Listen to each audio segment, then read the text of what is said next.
David Uosikkinen in the Pocket is sponsored by the School of Rock Main Line. I'd like to thank the School of Rock Main Line, located at 511 Old Lancaster Road in Berwyn. You can visit their website at schoolofrock.com. Ask for Dave Marsh or Rick Allison.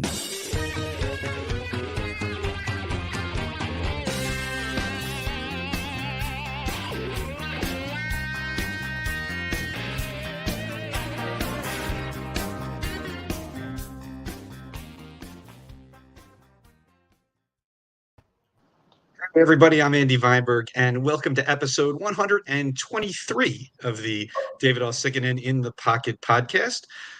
Joined, of course, as always, by the man himself, David Uosikkinen, with sporting his very cool Baltimore Grill t-shirt from Atlantic City, of course. And as always, Fred Berman, another very talented drummer with us. Hello, and for me, the only thing better than getting to talk to two drummers each time is talking to three great drummers. And we have such a talented drummer with us this week. Her name is Brianna Sig. She is actually the longest tenured drummer in the great Philadelphia rock band Soraia. Such a cool band. If you've never seen them, what are you waiting for? And you have plenty of opportunities to do that. So why don't we bring Brianna onto the show? And there she is. Hey, Brianna. Hello. Yo. So What's glad up? you join us. Thank So you. It's happy good to be here. Yeah. So you've been busy. I mean, like every time I You turn too? around, you're doing it. Well, actually, not really. Well, not really out playing. Like I saw you guys. Were doing a tour, and every time I turn around, you're doing something cool and working it, and it's been like Andy. I think you mentioned 7 years you've been with Soraia, right? I think it's 8 years now. Yeah. 7, 8 years, it's nonstop. And I'll tell you, I was a fan. And then when you joined the band, it was like, things started happening, like really cool things. And I know everybody's got a lot of talent in that band, but what's that old saying about like, a great drummer can, I'm not going to do a quote because I always screw them up. Me But too. you've taken the band to another level, and I can see that. And more importantly, is I can feel that. I remember seeing you play last year. I think it was around this time of year down at the park in Valley Forge, and you were slamming. It was such a great show. And that's what I felt from that. It was like, man, Brie really brings it, and it was ferocious, and you got great chops. But you played the songs, and I'm down, and I really were knocked out. It was such a great night to watch. Thank you so much. Jeez. Oh my God. That means a lot to me, seriously. Yeah. So so Freddie's here. Andy's with us. My partner's on the podcast, and we got a lot to talk about. And Andy's probably got a whole list of questions. Mm-hmm. Oh, nice. A few. Well, they'll come up organically during the hour. But actually, why don't we just start with? So you're this incredibly talented drummer. When were you playing drums from the time you were a kid? Did you love the drums from as soon as you discovered them, or how's your drumming history? I actually didn't start till I was like 13. I wanted to play guitar for a long time, and then I discovered drums later on. I'm like, wait, those are way cooler, actually. Let me play those instead. I'm still grateful I play drums, but yeah, my dad played guitar, so everybody just assumed, I would play guitar too. And I'm like, you know what? I don't know. I think I have like ADHD or something. I got to move and get things, Welcome to the club. The guitar thing is interesting because I started playing around 10, 11 years old. And I initially, because, I was seeing the Beatles, I wanted to do something. But initially it was the guitar, it was like the eyes gravitated to those three guys in the front. And I remember my mom brought me up to a music school near our house, and I was a little guy, and the teacher said, his hands can't get around the guitar yet. I think he thought mine might be a pain in the ass. So,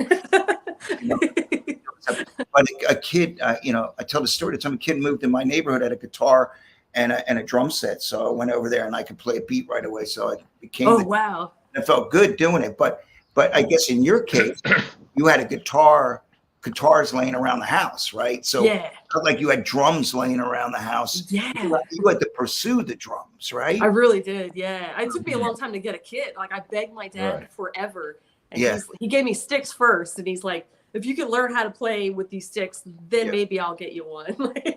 I had to beg for a long time. It took me like 2 years, I think, to really get a kit. Kind of like it's a common theme, you know, with a lot of because you know, listen, getting a drum set in the house, a commitment to, you know, you're making that commitment, but the little do they know the family's making a commitment as well. So true. And the neighbors, knowingly, right, it's like unwittingly. Yes. Did you ever sit in with your dad? Did you ever sit in with your dad? Oh yeah, a couple times. Like a lot of times it was like before I was even ready, and like I look back now and I'm like so embarrassed about that. Like he's like, "Come on up, play like 2 or 3 songs or something like that." And I remember just butchering them, and everybody's like, "That's cute, like that's adorable. Like get out of here!" Like what the heck? Yeah, but you got to start somewhere, right? You Yeah. know, I mean, we don't all walk on the kit and we're John Bonham. You know, we got to start a Ringo like that. You got to take your lumps and you know, those memories for me, and I can't believe I still remember some of them, but some of the worst situations, because there were a few I still remember, you know, I still remember. I'm like, oh man, what was I thinking? You know, like, you don't forget that. No, you don't, and like the good stuff, you know, but that's cool, you know. So what was your first drum set that you got? My first drum set was it was like a very beginner. Oh, it was a Pacific kit. It was like probably like $100 kit or something like that. It was like really crap wood, and it was like the bottom of the line for that brand. Yeah. It was red. I was like, that's cool. I'll take that. I had a red All kit. I cared about that time was the color. Yeah, the red kit. I had a red set of Jett. I think they were called. Nice. I think they were Jett drums, but they were Japanese. They were made back. Back then it was like if you got a kit that was made in Japan, it was not a great kit. Later on, the Japanese companies were making the best kits for a long time. Yamaha and Tama and stuff.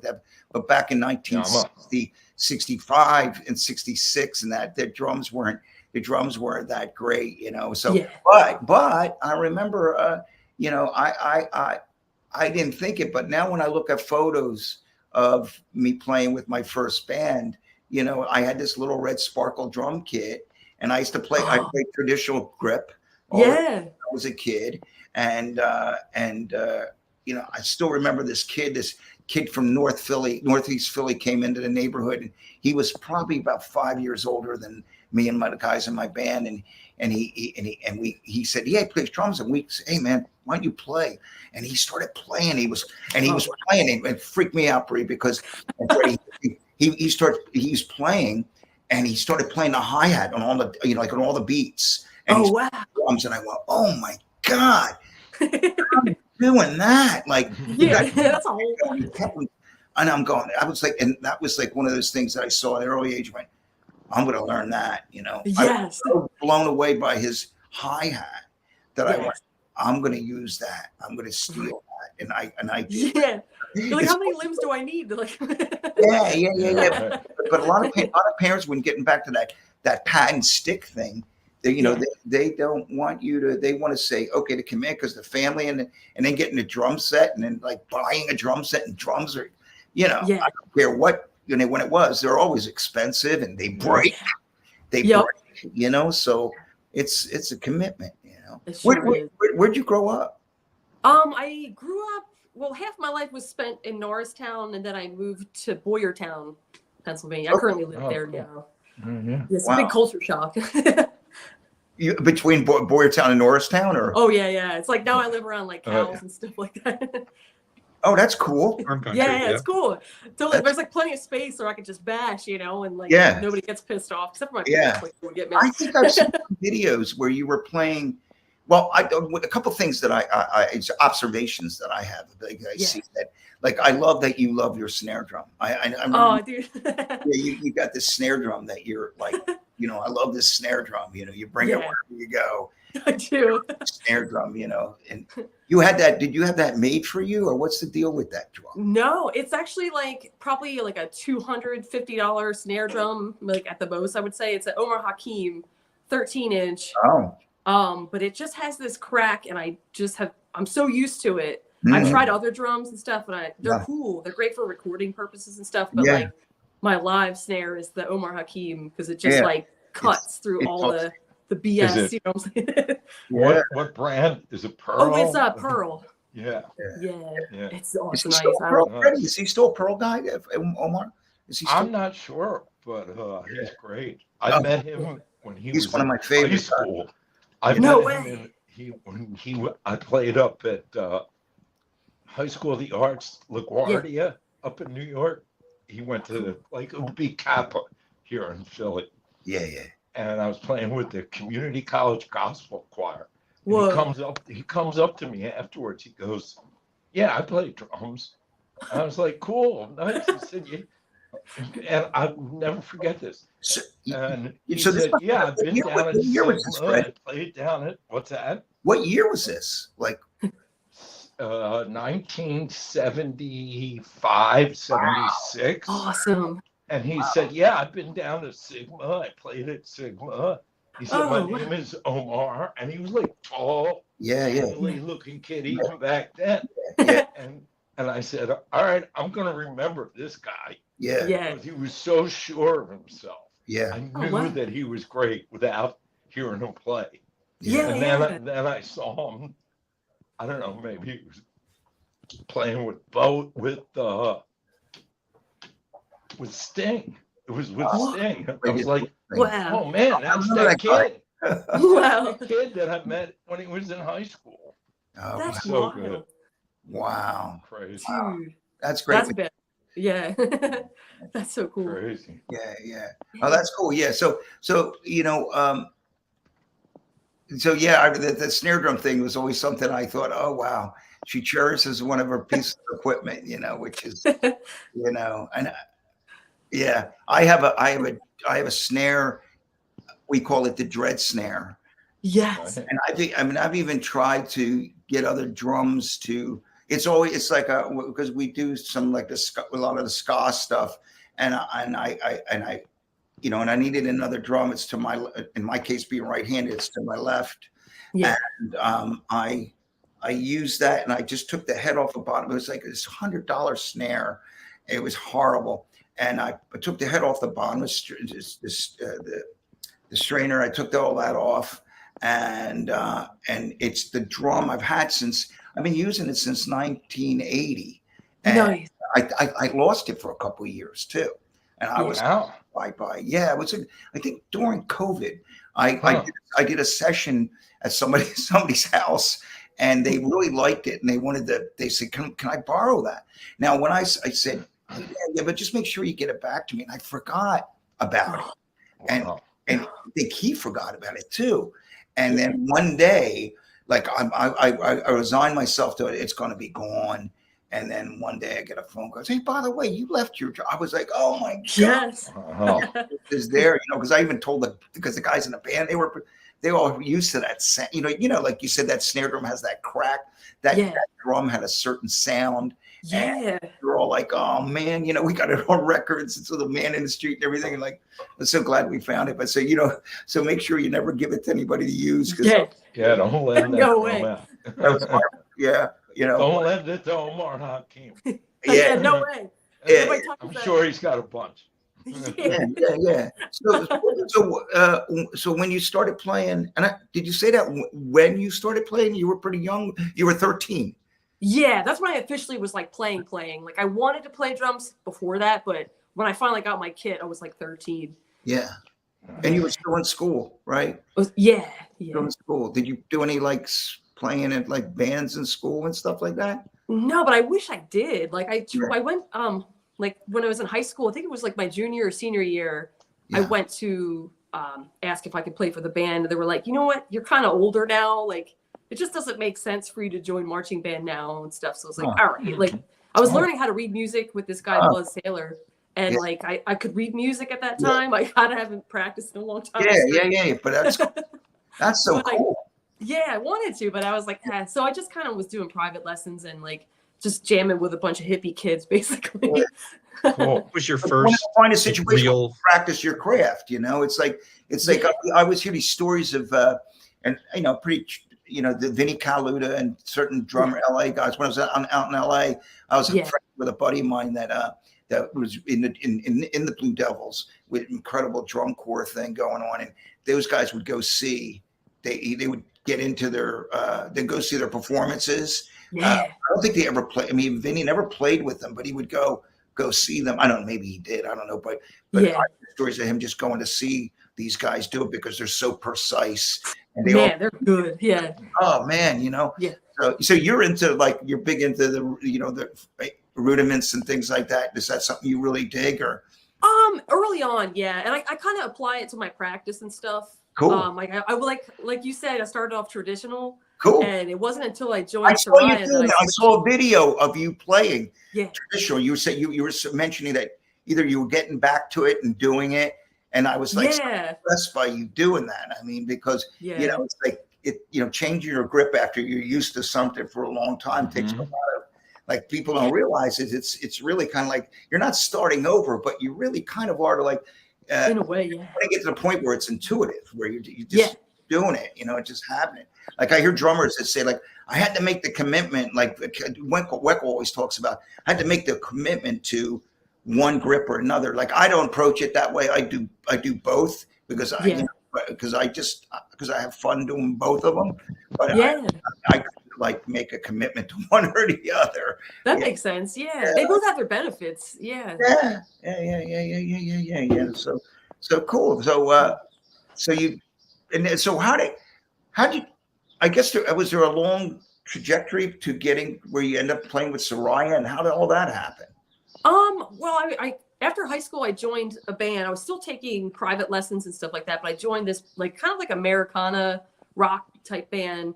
I was in that for a while. Then my producer at the time was David Ivory, and he he mentioned, he's like, you kind of look like, I had black hair at the time too, and I was a lot leaner, I should say, but he's like, you kind of look like this singer from this band. Her name's ZouZou.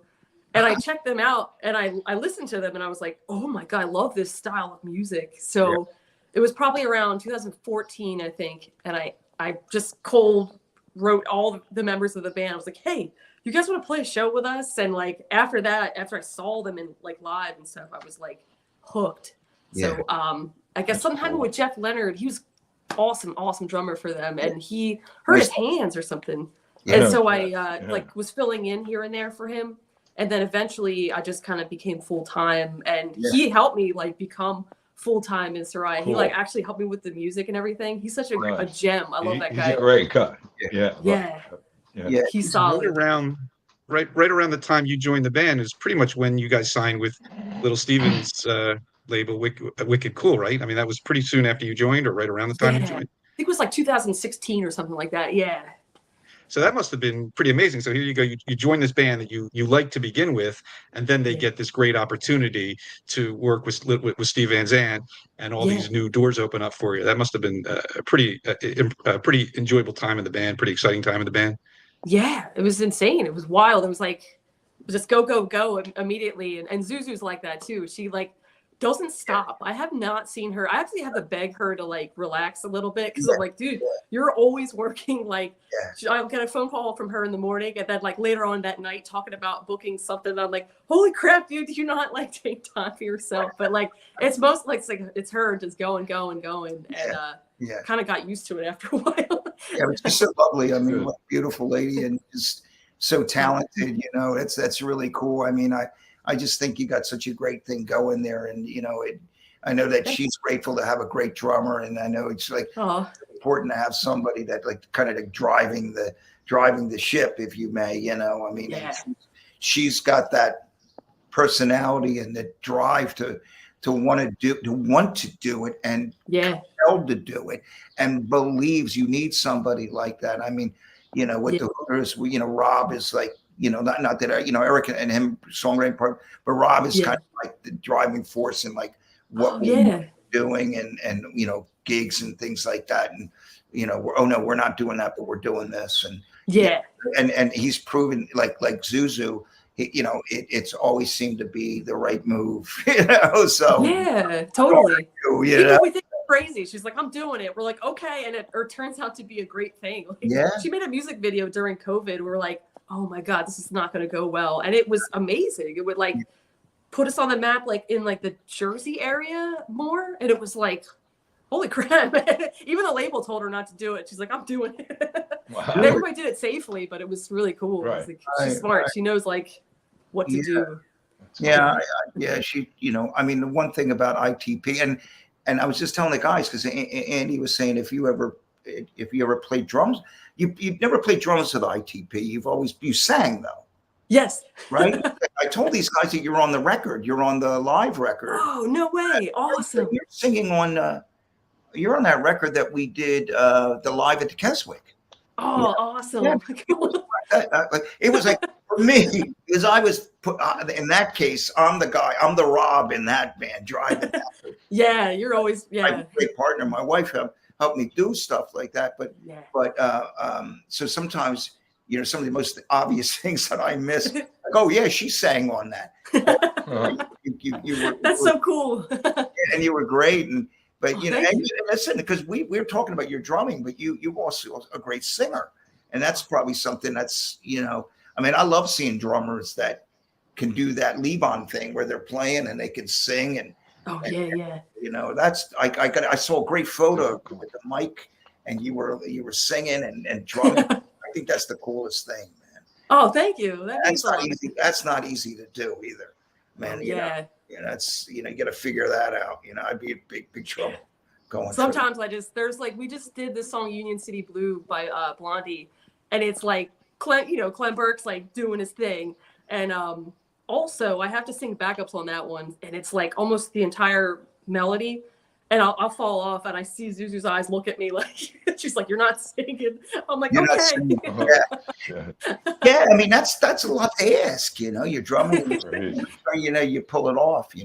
So what you listen to coming up? And you said you played in an Americana band, so what were you listening to coming up as drummers and what sometimes I have found, and just saying this, like sometimes what I listen to are really not what I really wanted to play. Even I just listened. How about you? What were your influences? That makes so much sense, because I try to explain that to people, because I listen to everything, and a lot of people say that all the time. They're like, oh yeah, you listen to everything, but what's your favorite like genre? I'm like, I love country, I love jazz, I love rock mostly, but but I listen to like mostly songs. If the song's good, I love it. That's a great trait. That's good. Yeah. I mean, I was listening to an interview you did with another podcast not too long ago, and you did mention Chad Smith as being someone you were a big fan of. Yeah, totally. Up, so. I just love his heavy hitting, and you have that too, Dave. I'm like, man, that heavy, like that crack of the snare, I have to feel it in my chest, Yeah, that's fun. I think Chad has fun doing that. So do I. It's like, but as it takes its toll on you after you get into your late 60s. It's like, whoa, wait a minute. I just left my bicep over there. Never used to think about that, but I do these days. But it never stopped. I mean, you get caught up into it. It's like, but that you do what you got to do. Playing. It's you're just when you love something so much.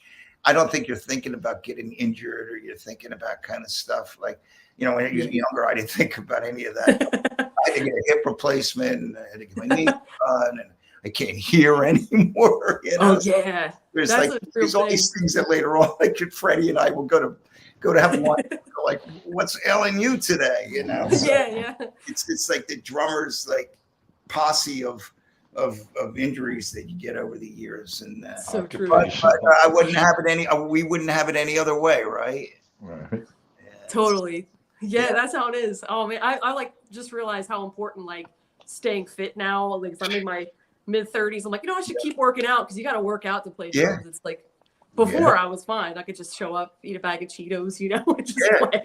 Now I have to like eat greens and stuff. It's so hard. I can't. Listen, I'm about to do a 6-week tour, Europe, Germany, and Switzerland, and like I got, I think 20 some days, and then I'm going and I just, I said, my wife, I said, make sure I go to the gym every day, like, because I really just got to get on the, because like 2.5 hours a night, almost 3 some nights, and if you do like 3 in a row. After that, if you're not drinking enough water and doing all that,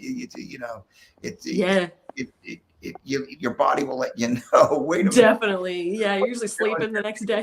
Or then when you got a day off and everybody goes like, "Well, where's Dave?" He goes, "Well, he's sleeping." Yeah, he's sleeping to the next gig. I'm always like in my bunk just to sleep till we get to wherever we're getting, and then maybe I'll sleep some more. That's so true. Okay, so Chad was a big influence, and you said you had like some jazz stuff, like everything, which is so cool. Yeah. I'm trying to think who else. Like everybody loves John Bonham, I feel like, but he's like the crucial. Mitch Mitchell, definitely him for sure. Yeah. The Motown guys. Did you ever? Being a song person, totally. Benny Benjamin and even Marvin played some of the drums and those drums. The list could go on forever. And for sure, the beautiful thing about where we're at with the internet and things like that, the internet, you could find some like music that like the scene in Memphis, the Stax thing. Like sometimes when I hear what came out of what was his name, the guy named Hall. They did a documentary on him, but he used to do like all those sessions that Roger Hawkins. Talking about Roger Hawkins. Roger Hawkins. That's Muscle Shoals. Shoals, like all those cats. And they all had like, he couldn't play after a while because his hearing stopped. Yeah. But there's a Stax documentary on HBO. Yeah. 4 parts right now. Right now? Yeah. Right now. It's great. We're all watching that after. It's great. It's great. I love that. And there's so many like ridiculous, drummers out there. I went to a drum show in the spring and I saw Keith Carlock play. Oh yeah. Oh my God. Monster player. Wow. Oh my goodness. And he was telling we met afterwards and he was telling me that he was really a big drum corps guy. Like he would hang out and do a lot of drum corps. Like he would try to up the rudiments and do all that kind of stuff. And and talking about a guy like, and he's got such a, when he plays, he plays like that. And he's like, ugh. But it's like butter. It's like what? How? And I know, right? I understand. Oh my goodness, So it's I love that. So the funny thing is that I like you. I like a bunch of different stuff. Like last year when we were touring, I got to do some shows with Prairie Prince, who is a friend of mine, who is also, he's been touring with Todd. And he plays with the Tubes, and he's nice. And Prairie, I have a feeling that he could probably play anything.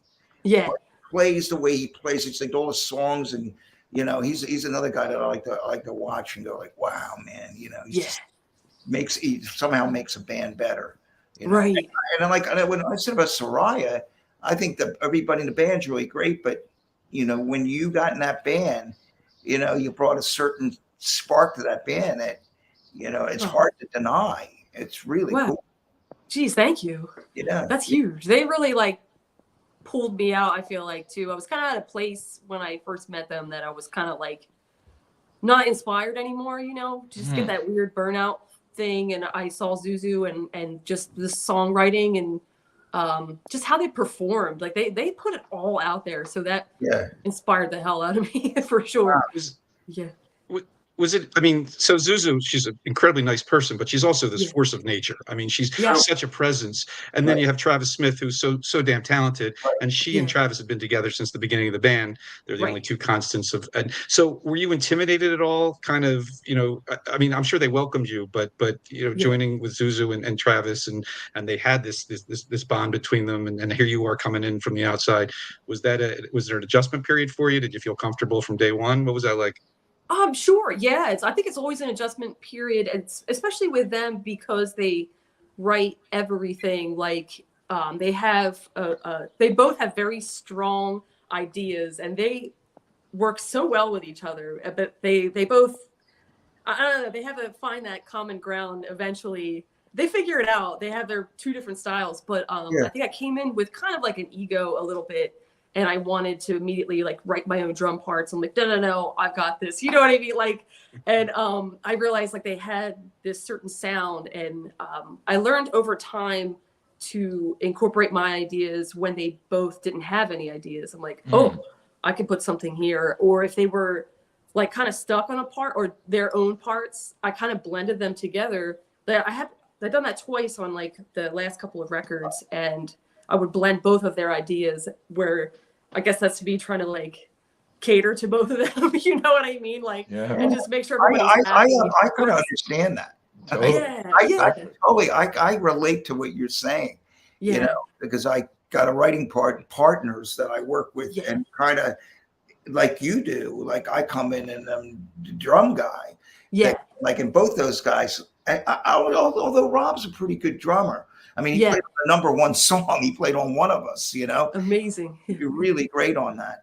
And so he definitely has, you know, idea. And Erica's got great, but then again, they don't really play drums. So like, I totally know what you're saying about that. Yeah. You know? Yeah, totally. It's kind of like, you have to kind of know when to come in, I guess, here and there, which, well, they have like a psychologist. It's almost like you have to a little bit, you know, you learn that as the years go by. Like when you almost can sense when they're having like maybe a writer's block thing or something. Yeah, I've even had like Eric say to me, we kind of need you to, can you make, you know, like we need you now. You know, you're like, I've heard that. We need you now. And they're not just talking about playing, you know, it's like, you know, you just got to know, you know, it's like knowing your place and what you bring, all those kind of things, you know. I mean, you've been in the band 8 years. That's a long time that's a lifetime for some bands. Yeah. Sometimes I pinch myself. I've been playing. I've got 44 years. I've been with those guys, and I think about it sometimes. But you learn. You know, you kind of. It's like, okay, you know, because it becomes like a family, and then you realize how things are going to operate, and you know, if you pay attention, and you strike me as somebody that pays attention, you know, really find where, I mean, you almost, you have to, and then at the time you got to back off too. Yeah, you know, so totally, and plus they had the band like before me anyway, so I was like, you know, I should tone it back a little bit because they worked hard and built this thing. Yeah. And I just coming in, you know, just a new person. I was gonna say new guy, but I'm like new girl. But you get that. I mean, like I was thinking about like I had let me tell you about my awakening. With a girl drummer. Yeah. Like, so I'm in LA, and so I played with this great artist, this piano player, and I played with Michael Jackson. Her name is Susie Davis. Yeah. Great. Played with Billy Idol. She's on that video, Moni video. You see Billy like leaning against the girl. The girl is Susie, and she's no way. Yeah, so she had this band called Boo Boo Fine Jelly, and the drummer was this drummer named Hillary Jones, who was like played with Prince, didn't she? Well, no, but she Third Eye. She played in Tribal Tech. She played in a lot of. She was, I mean, seriously badass. Wow. Yeah. I didn't know. So, you know, it was all and the members of the band were all women. And so I get invited up to Laurel Canyon to play drums because she couldn't do the gig. And Susie said, well, we'll get Dave to play the gig. He'll learn the parts. Yeah. I go up and I played every, like the one thing cool about them were they let me be me, and they'd be Hillary because I couldn't be Hillary, and like they were doing. This is where I like, as much as I loved Ziggy more or less from the Mirrors and stuff like that. I had to like learn his parts. I never had to learn how to do what he does, which is almost impossible. But you do your best. And lo and behold, you know, like we did a gig. I forget where we played, but we did a gig somewhere in Lancashire. And I remember, you know, I'm covering her doing a gig, and I did the gig, and then she came back, and I went to see her play that gig. Yeah, I almost wanted to leave. and you know who was standing next to Simon Phillips was with me. Oh, geez. Simon Phillips wanted to leave with me. Wow, crap.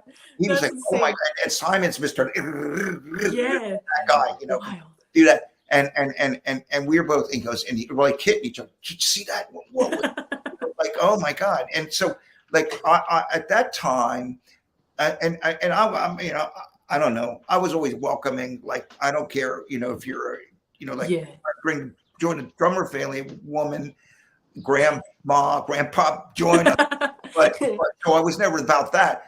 Yeah. But my level of like understanding, like, oh, we're just people, and if you put whatever you put into it, you're gonna get it. And I couldn't believe it, you know. So after that, I had this whole different attitude about anybody, and especially women playing drums. For some reason, I remember the thought was, you know, like I was coming from, and she was coming from, you know, like, oh, like I went, totally. Oh, God, you know.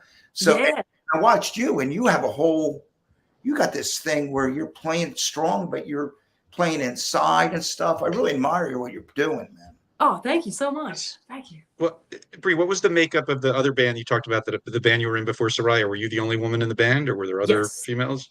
Yeah, I was the only girl in the band. I remember we had to go. We didn't really tour much. We kind of did local shows, but when we did tour, like one time, I had to get my own hotel room, which was awesome. I was like, you know what? It has its benefits. Yes, you probably room with ZouZou a lot now, right? Yeah. I get on her nerves there. So. Yeah, well, you know, you both got opportunity there. Totally. Yeah, that's cool. But yeah, you were saying about that band, and you were playing. Yeah. So we didn't really tour too much, but they were the first guys that really kind of accepted me in their band. Where in high school I tried to join a couple of bands, but kind of nobody took me seriously. I don't know. Why do you think that is? What was it? Why? I'm not sure. I don't want to say it was because I'm a girl, but I think it's because of that. I don't want to be obvious. Really, you know, we really missed out on that. Like, dudes can be so stupid. Me too. You know, it's like it's great getting the eye opener like that, like I was talking about. But you're right.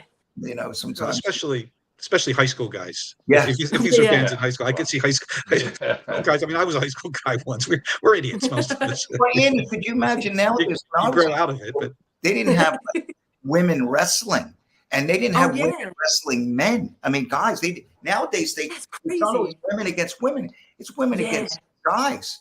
And I see that. That's not my friend's daughter has been wrestling guys in high school, and I'm like, oh my God, that's insane. Yeah. Oh, she's doing great. She's pretty buff too. I'm like, wow, I'm not messing with her. I love that. I love it. And I guess, you know, dudes are probably a lot smarter these days than we were back in the day. And they're not like, you know, they realize that, you know, but there was a lot of male chauvinism going on back then, especially in the drum world and musicians and things like that. It's, I mean, I'm glad in a lot of ways that the world is changing slowly. Yeah. You know? Because I have some theories about, like, I don't want to get political, but I think there's a war against women going on, but I'm not going to start on that. But, fight the good fight. But I mean, it really probably you've run into like the thought, like, oh, well, let's, you know, it's almost like you got to prove yourself where some dude can walk up there. Nah, he's going to be great. And you're like, Right. Yeah, that's a good point. Exactly, dude. Yeah, it took me a while to get over that because I thought I had to be better than everybody, and I realized like now I'm like, I realize it's all about your style too. It's like not even about how good you are, because there's so many drummers that are famous that aren't like technically the greatest, but they have a style. I'm like, oh God, it's about that. Okay.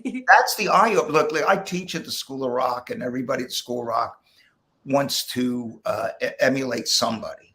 Yeah. I want to be like that guy. Like, I know some really great drummers, but they want to be like, I say to them, like the great Nick Jameson taught Eric Azalea when Eric was showing him how to play Alvin Lee licks back in the day. And he said, dude, that's really great, but maybe you should write your own song. It's like drummers, they come in like, oh man, dude, I can play like Danny Carey. I said, that's great, but that works for Danny Carey. But what about you? You know, I mean, and I got to, you know, at age 68, I got to remind myself all the time, like, bring Dave to the table. Like, you probably bring Bree to Freddie, brings Freddie to the table. Freddie's the group. I mean, have you ever seen Freddie play? But Freddie is down, like he's got a pulse. Oh, like he's in his blood, like your blood pressure's what? Like 1 over like 69. It's pretty low. I've been told. Yeah. He's so far in the pocket. Like yeah. I mean, it's about, you know, understanding that it because you already got that, but finding your individualism and your style is so. I just want to say I've seen you play twice, Brian. And is it Bree or Brian? I'm sorry. Oh, Bree. Either way. Yeah, I answered or whatever. and it was awesome both times. The first time I saw you was with John Fay. Oh, yeah. At the old Swedes church outdoors. That was the first time I saw you play. That was a hot gig. Yeah, it was summertime. Yeah. And then the second time I saw you play was with Soraia at Kung Fu Necktie. Oh, wow.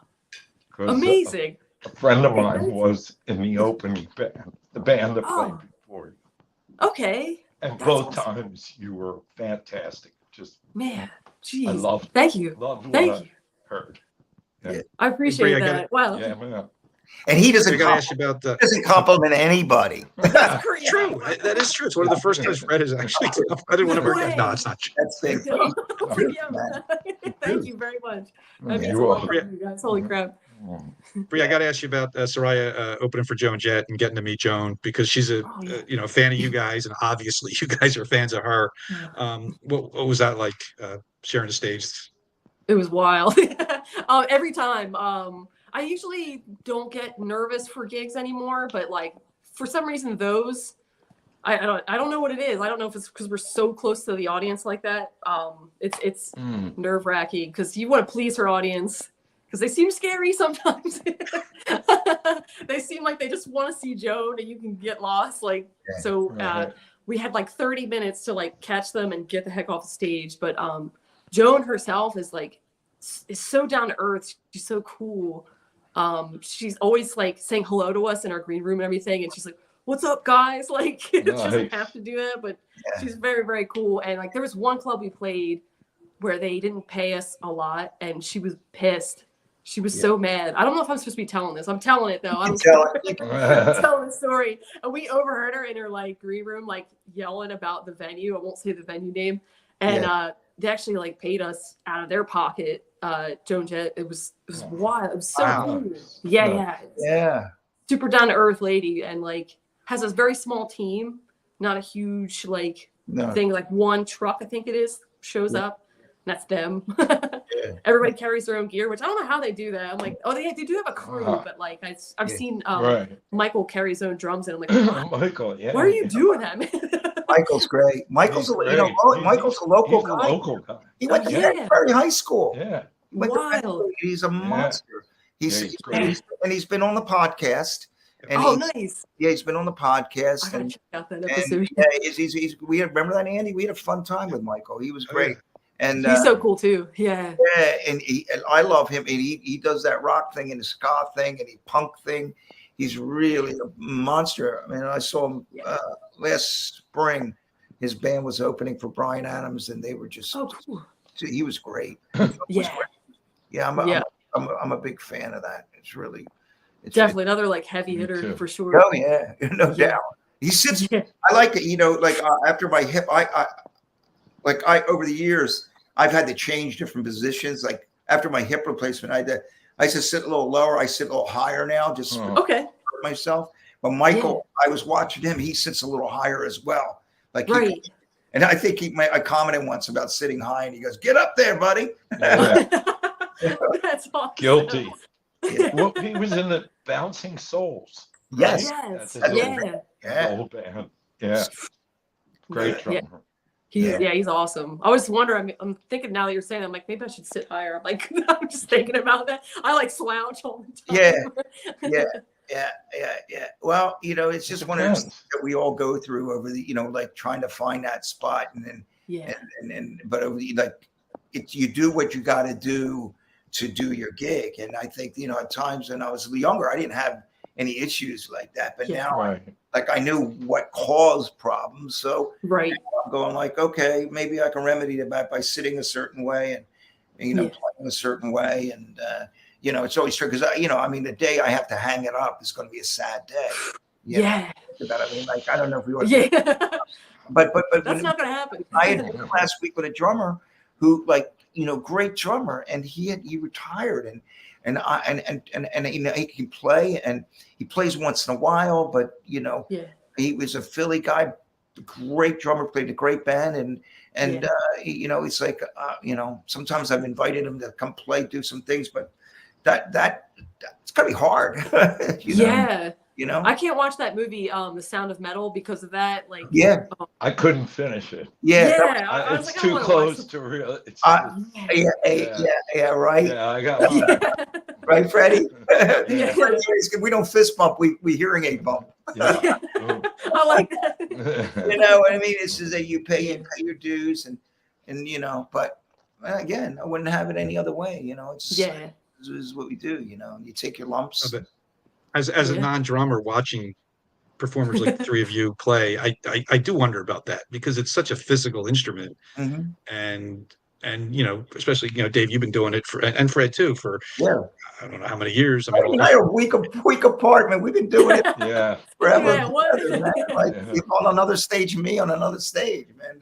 Crazy. What about you, Bree? Do you ever wish that? Well, maybe I should have practiced the guitar a little more, or are you still like all in on the drums? There's times when I'm loading my gear and I'm like, God, I wish I played. When you get a tech, when you get a tech. That's when it's because I remember the first time I started having people set up my gear.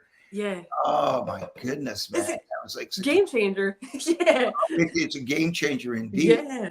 Totally. For sure. That was big, And then I had and we've all had drum techs. Freddie had drum tech. In my case, I have a couple guys that I've had for a long time, and one that was with me for almost 20 years, and then they come on and they become like your brother, watching. It's crazy, but but you don't have to haul that gear anymore and set up those stands and get your finger caught in the stand. Oh, yes. Hi-hats. When I was younger, I remember. Oh, man. So blood everywhere. Yes. Yeah. It's the worst. But the drums, when you're well, I'm not going to go into it because I just read Dave Davies' book, and Mick Ivory's talks about a fight he had with Dave on stage, and Dave kicked his drums and he didn't like it, and he hit him with a hi-hat stand. Now, if you're a drummer, if you hit him with a hi-hat stand, that's like a weapon. That's like a bazooka. That can kill somebody. Kill him. Man, that's crazy. It is crazy, man. But I gotta read that. Here, moving that stuff around, but God forbid anybody, fucks with our gear, I get mad. Disrespect our gear. And I understood in the book when he talked about that drum set, he said, Dave put his foot on my bass drum and he kicked it. And it was like, that's fighting words right there. It is. It really is. I don't let people help me at the end of the night either. I'm like, don't touch it. I got it. Yeah. I get it. Yeah. So where from here? What's going on? What's next with Soraia? With Soraia, we are we're writing right now. I think we're going to be getting some demos pretty soon from ZouZou and Travis. So I'll think about parts and everything. And then we have a tour coming up in July in California, just a quick tour there. And then in the fall, we'll do like a whole East Coast run. And then we're releasing some vintage stuff that I'm not on, but it's great stuff. I'm telling you. I'm like a super fan of their previous work, but they had this album called Shed the Skin. And it's the 15-year reunion of that, or anniversary, I should say, of that. Yeah. And it's coming out Friday the 13th. Because that's like our lucky day. I don't know why we always release stuff on Friday the 13th in September. So we have like... You guys got balls. That's great. Yeah. It's good. I think Soraia as a band, I think she formed it in 2005. So next year will be the 20th anniversary of Soraia. Wow. Which is pretty, and there's been so many incarnations of the band and different, like, it's funny, like I'll see people that'll mention your first Wicked Cool record as the first Soraia album. No, I think she's released like 6 albums before that. Exactly. But I think overall there's, but actually, Dave, I have some dates coming up. Bree mentioned the California tour, but this Friday, June 8th, Soraia is at the Wayne Music Festival. They're doing a free show at 118 North at 7:30. Oh, awesome. Then they're going to be at the Wonder Bar in Asbury Park with Bobby Mahoney, one of the Wicked Cool label mates, on July 12th. And then back in Philly with the Dolly Rots at Milk Boy on July 23rd. So there's a lot of opportunities for East Coast people to see Soraia, and then California people too. So it's very cool. Holly Rocks. That's it. You'll be busy this summer. I appreciate you looking into those, because I never remember. I'm like, I'll let you know. And I look at my phone. I'm like, we're playing here. That's great. That's our job, and Andy kicks ass and details. He's really good. I wouldn't be able to do this without him. What I couldn't do without these guys. It's a lot of fun. We get together, and it's like I said, Gia, when I text, I said it's long overdue having you on. I wanted to have you on a while ago, but things happen, and this scheduling and getting it together. We do it once a month now, and we're looking for sponsors. If anybody's watching this and they want to let us know. Hey, speaking of, we were talking about Soraia live dates coming up, but we have to talk a little bit, just real quick, with Bree about Soraia's live shows, because you guys, there's such energy up there, and such. Well, obviously ZouZou has amazing charisma as a front woman, but the whole band. And I do have to ask though, you guys have been through guitarists in Soraia are like drummers in Spinal Tap. I mean, you guys go through them. It's you've gone through a few different guitars. Is that? I mean, what's that? Is that? I mean, you, Travis, and ZouZou obviously been the constants for the last 8 years. Has it been difficult to kind of have the rotating members in a pretty important position in the band? Obviously, totally. Yeah, it's like our sound. But it's an adjustment. It's actually, I think it's made us closer together as a trio mostly. But I think a lot of it's like, because those two write. And guitar players are mostly writers, like they write their own stuff, and it's like they come in and they kind of won't have a place except just playing parts that are already written for them. So it's kind of like that.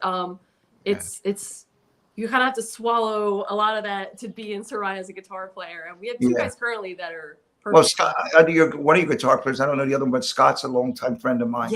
And he's great, and he's a good dude. Awesome. And I think that, he understands roles. So I think that he's a real, professional, where he understands what he has to do. He's a very good friend of Eric's, and I met him through Eric. And he's even traveled to Europe to see us, and we've hung out. I really like the guy, so he knows what he has to do. And what's the other guitar player's name? Mike Jaffe. Yeah, he's from North Jersey area, or Central Jersey, I should say. He always corrects us. It was great, though. When I saw both the guitar players, it was like they were really killing it. It was really good. Yeah. The band was great. And, I wouldn't be surprised, though, one day if I see Soraia picking up an electric guitar. Actually, that's funny you say that, because I think today was her first guitar lesson with this new guy, and she's going to learn how to play guitar. Yeah. That'd be awesome. Listen, I don't know if you see on my walls, but I got some guitars on my walls. They don't just stay on that wall. I play guitar every day. I got to plug in. I play, and one of these days. I love doing it, and that's the love of it. But I just you never know where that's going to go. You just don't. So you also play trumpet too, right? I'm pretty bad, but I play it. Yeah, I get it right there. I play just about every day. I play a little bit. You know, I try to do a little bit of everything if I can, because I just love doing it. You know, it's a cool thing. And you're teaching music, you got to really have some understanding of like what everybody's doing. So that's a whole other art form right there, is teaching. That's one thing I can't do, is teach. I always think I want to teach, and I'm like, oh, that's like a whole different ball game right there. It's learning how to teach. You know, I think that if you get a syllabus together, you get some kind of. I was lucky to study with a guy in New York named Joe Casadas, and I had great teachers. But Joe had such a cool system of teaching that I went, oh, I'll never forget this. And we play together. Yeah. So it's funny, you know, pad stuff, reading stuff, and then playing to like you learn how to read a chart and stuff like that was always. You know, it went, oh, I'll be able to do this someday. So I just took what he did, and I genius. You know, that's awesome. I love it. Yeah, that's cool. I'm glad to hear ZouZou's doing that, and I'm so happy that things are going. And you seem very happy and content doing what you're doing, and it's truly wonderful, man, to see that kind of thing happening to somebody in a band taking off. And I really have, you know. The business that we're in, it's not easy, and you work really hard for very little money in the beginning, and if you can have some success with selling some records and getting on some pretty cool tours, and I hope that happens for you. Yeah. Oh, thank you. It's starting to. It seems like it's starting to happen. Yeah, thank you. Yeah, check it out. Okay. I'm sorry. Go ahead. Oh, I was just gonna say like how those two have become like family members of mine over the years, so it's like that helps tremendously. If you don't have that, then you're just lost. Like I feel like you have that too with the Hooters and everything. It's like you guys are yeah, I mean they're you know, like really, I mean all of them, but really with Rob and Eric, you know, it's kind of like brothers that we've been through, you know, ups and downs and stuff like that, but we managed to always stay together. More ups than downs. Nice, so that helps. But they've, you know, like Rob, when I had my hip replacement, he carried me to bed. He put me. That's so awesome. He put me in bed, man. He put me in bed, and then he panicked because he went, "We got to play at the Electric Factory in 2 months. He's got to be ready." He carried me into my bed, you know, which is that's amazing. Yeah. That's they say band is like a family, right? Yeah, for sure. And brought me a cheesesteak. Yes. So I just wanted to let people know, Rich put up the website earlier. Check out Soraia.com to see where they're playing and find some music. They got a lot of your last full-length album, Bloom, came out, I guess it's a couple of years ago now, right? I believe it's 2022, I think. Right. But there's a lot you can buy some music, buy some merch, and check out where they're playing. They're such a great band. And Bree, it was so great to have you on the podcast. You were really wonderful, man. Really, really great. A lot of people excited that you were on too. To tell you, I got a lot of messages that were. Really wow, that's crazy. That's ZouZou advertising. Yeah. Oh, thank you. It was really fun to be here and talk drums. I love it. I hope you had fun. Long live Soraia. Oh, thank you. Yes. Anybody got anything to say as we leave there, Andy? Any good? No, just check out upcoming Soraia gigs. Check if you're listening to us in Europe. Check out the Hooters this summer. And this was great. Thanks, Rich. Thanks, Dave, Fred, Bree, and we'll see you next time on In the Pocket. David Uosikkinen In the Pocket is sponsored by the School of Rock Main Line. I'd like to thank the School of Rock Main Line, located at 511 Old Lancaster Road in Berwyn. You can visit their website at schoolofrock.com. Ask for Dave Marsh or Rick Allison.